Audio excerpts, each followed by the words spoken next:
Hello everybody and welcome back to the channel for another LEGO build. I decided to just crack my arm right off my desk, so if you're wondering what that weird noise was in the background, that is pain. So thank you guys so much for joining me for another LEGO build here. Today is going to be a pretty exciting one, and I'm not sure what I'm going to entitle this video just yet, but basically if you've been following this channel for a while, and specifically the Hogwarts grounds project, I've been slowly completing each area, or quote-unquote completing them, and basically I'm gearing up to finish the Forbidden Forest today. And obviously there's always more details to add. You can always add more greenery, some groundwork. This specifically could use a lot more texturing. Last time we did some texturizing, adding some plants, but more importantly we also added some lights in the form of the lanterns. Now you can't see them very well, which is a little unfortunate, so I've been debating maybe moving this pathway up just a couple bricks, but I'm honestly not sure, because I do like kind of like the mysterious feel that you can only see the lanterns and like amongst the trees and stuff like that. Today we're adding a set that I've been talking about for a while, which is 75967, the Forbidden Forest Umbridge's Encounter. This is from the 2020 wave, so 4 years ago already for this set. It originally retailed for $30, and quite honestly between 30 and 40 bucks is what you're going to still pay for it. So definitely pretty cool. It features Hagrid's half-brother, a pretty cool tree design, Harry and Hermione once they're a little bit older, but I'm probably going to leave them as kids wandering through. I just kind of like that a little bit better. And I'll be just putting probably a big tree here, maybe Hagrid's brother. I'm honestly not sure how I'm going to lay it all out yet, but obviously I also have Professor Umbridge, which I might kind of have suspended from the air, like she's being picked up by Hagrid's brother. And then I do have a couple centaurs in this set and a lantern as well. So we'll see all what's going to be done in terms of the design. I just kind of wanted to show off what we're currently looking at, but this is almost the end of the Harry Potter project for now. And the main reason I say for now is my goal for essentially July into August and maybe early September was finish the Harry Potter display, quote unquote finish it, and then basically just wait for new sets to be released similar to the Great Hall, and then just slowly piece it back together once the new sets come out. That is still kind of where I'm sitting in terms of my thought process, and I'm wanting to transition into some other projects. For instance, I just bought probably a couple thousand pieces to completely base plate the giant castle you see behind you and the little displays to the side, and start working on some medieval projects, some huge mills plates, specifically the giant castle first, and then the medieval village behind it. I have 2 lighting kits ready to go for my city, which are going to be the Avengers Tower and the police station, which will essentially 100% light off the bottom of my downtown area, which is going to be a huge deal. And I have a bunch of projects lined up for the Battle of the Black Gate custom project, which also entails lighting up Barad-dûr. So there's so much going on with the LEGO room right now in my channel. Between fishing and LEGO and some of the video games too, it's been crazy. The views have really gone up since we got monetized, so thankful for that, and it's been great.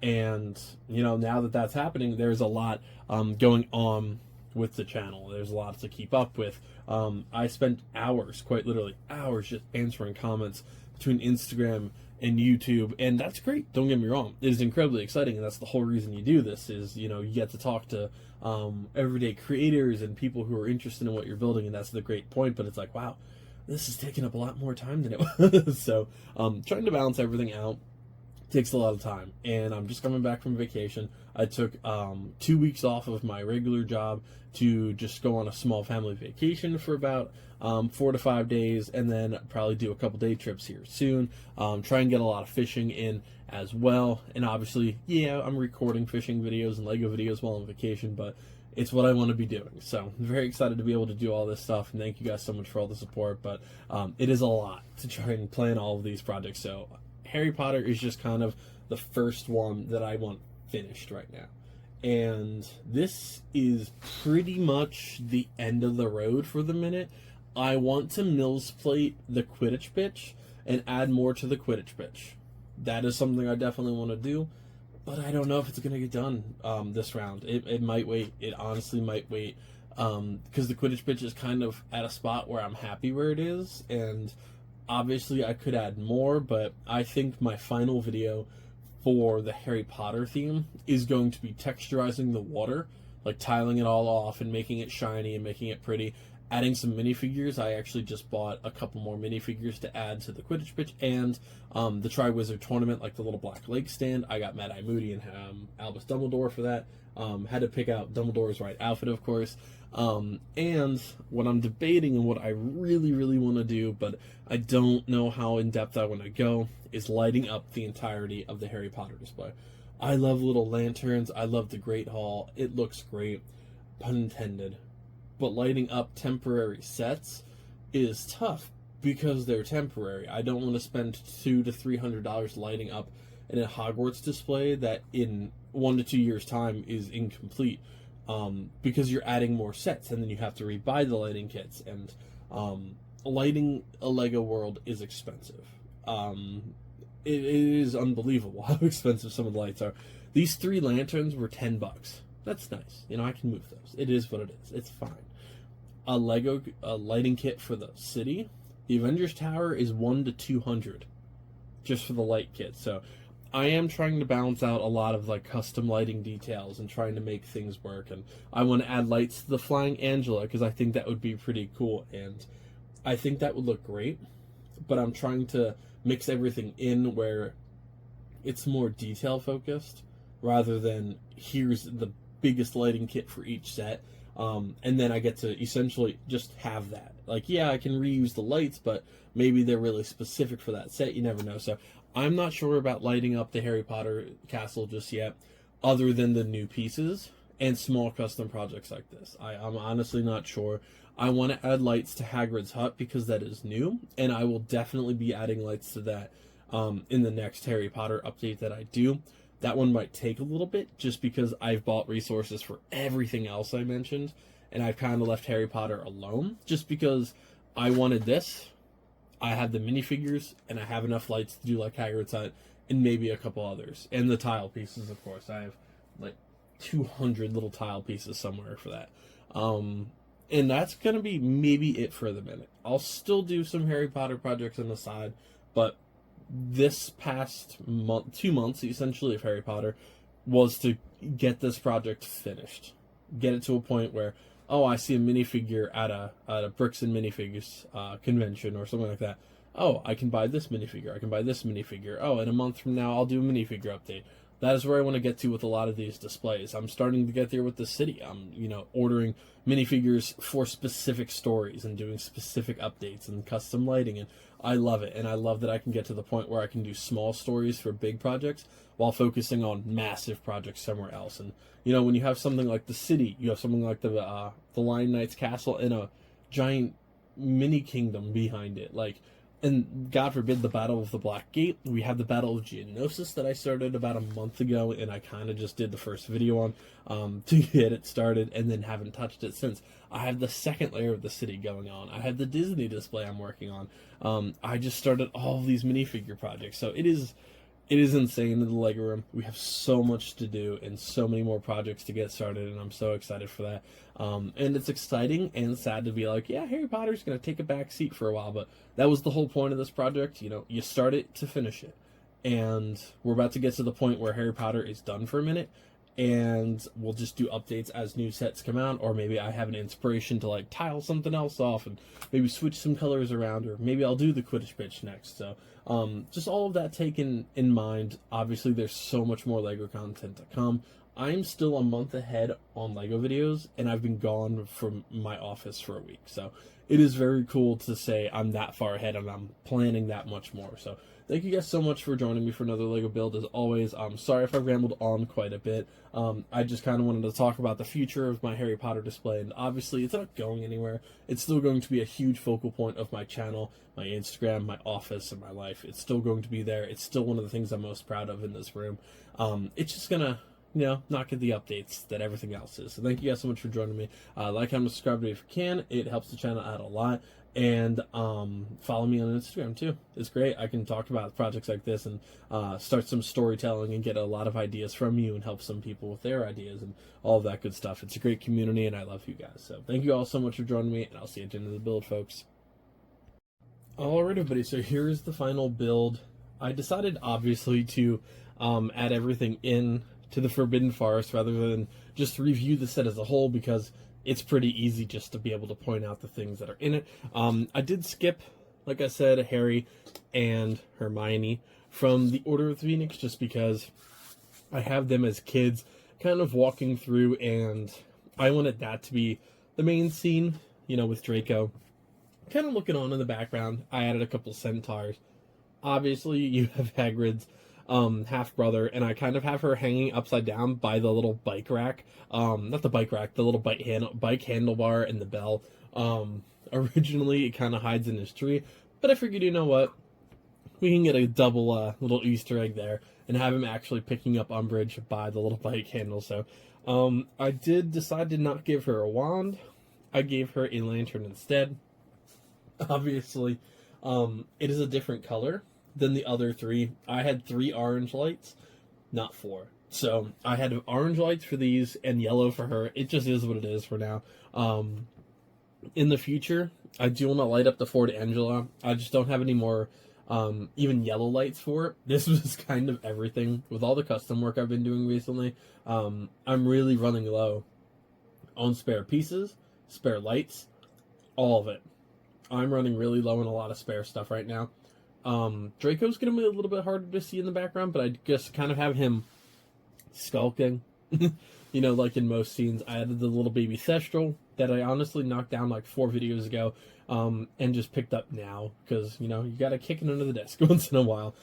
But for the actual set, obviously, it is represented here, both centaurs and the large tree. Inside is a bone and a chicken leg, if you're really interested in that stuff. In terms of like the actual set review, this is a little bit of building the set and completing the Forbidden Forest. So overall, we're going to run the 3 lanterns and her little yellow lantern as well. Maybe they got a different lantern technology between there and the Order of the Phoenix. You never know. Now, he is completely brick built, obviously. However, he is not fastened to anything, so he is a little bit of a pain. I don't have any bricks with studs facing that I can find that are actually going to work for him. So for now, he's just kind of floating here, which I don't particularly like. But I think between the Thestral and like a bush, I can kind of pin him. Yeah, he might be a little bit wobbly. I'll have to be careful actually transporting it. But other than that, I think the set looks great. I don't like it near as much as Hagrid's hut. I think it needs a lot more work. Specifically the path, I think I have to do a lot more texturizing on this to get it to a point where I'm happy. However, I'm probably going to wait until I do the light kit for that, and then we can just do this portion here. But I do think down the road I want to add more to it. Probably more trees, like maybe a tree in this area, maybe some groundwork up here. I definitely think it needs a lot more work, but for now, I am very happy with it, and it leaves it at a point where it's got some light, it's got some depth, and it has some detail, and I can definitely make that work with me. So I'm going to add this back into the Hogwarts display now, put Hagrid's hut back in its spot, maybe connect these guys with a little brick or something just to kind of keep them together, and then we'll take a look at the full mock right now.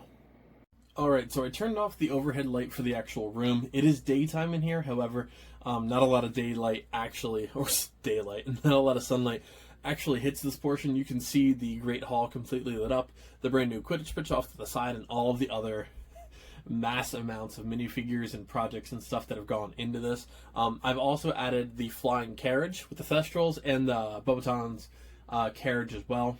I only had a limited amount of pieces, so I kind of just made it work where it worked, and I would like to do more with that in the future. However, it does work. It's not the best from this angle. I guess the carriage isn't too bad from this side. It's a little hard to see after the boat and the towers, but, we can make that work in the future. But for now, I am happy to see a couple more sets added to everything.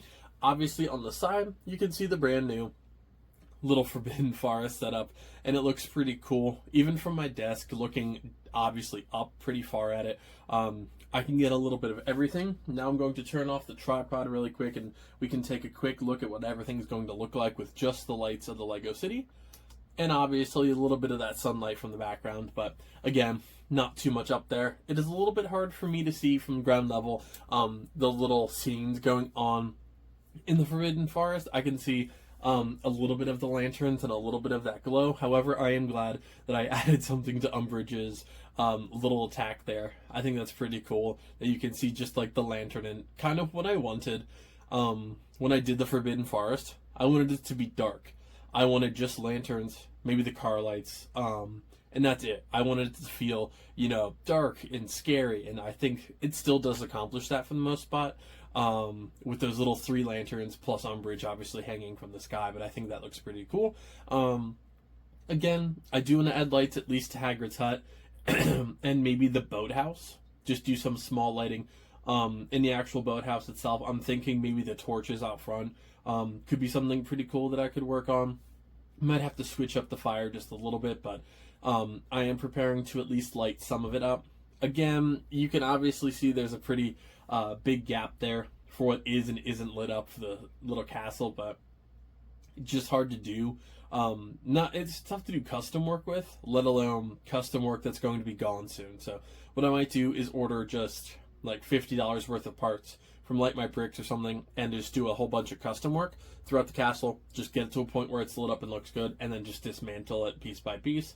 And if I use strip lights and like little 1x1 lights I could use for the torches, and even the lighting up top is only like little circular lights on the outside, I think it could still be worth it because I could utilize them for somewhere else. But that's just going to do it for this update, guys. Like I said, I can't really promise when the next Harry Potter updates is going to be, just because after this video, quite literally, I am starting to finish lighting on the city. So the police station, the Rangers Tower, and then lighting up our dirt after that. So there's just so much big projects going on, a lot of lighting kits.